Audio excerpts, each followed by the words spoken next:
j'ai 2 enfants aux couches lavables en même temps, est-ce que je peux profiter de la vie quand même? La réponse est oui, avec 2000 $ de plus dans mes poches par enfant en plus de ça. Ben oui, c'est ça que ça revient par enfant jusqu'à la propreté des couches jetables. Et ce, sans avoir les mains dans le caca.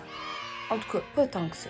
Ben là, vous allez me dire, Maude, comment tu réussis à faire ça? Ben c'est aujourd'hui que je vous explique ça avec les décarbonés en 60 secondes. Ok, peut-être 75 secondes. Mon truc, ça a vraiment été de me dire, chaque couche lavable est une victoire. Et c'est vraiment pas grave si une fois de temps en temps, tu dois utiliser une jetable. Il y a des parents utilisateurs de lavables qui sont super assidus et jamais leur enfant n'a porté de jetable. Et je les admire.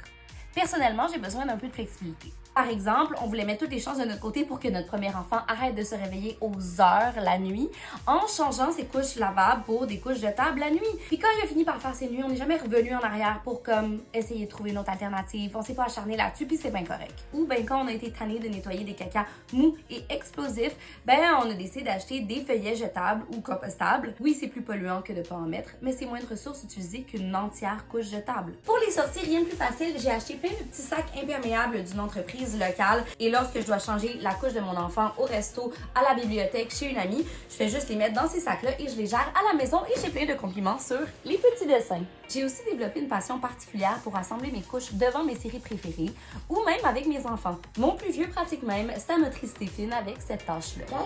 Ah oui, parce que les couches à poche doivent être assemblées après chaque lavage. Rien de compliqué, on insère un insert à l'intérieur de la couche et voilà, c'est tout.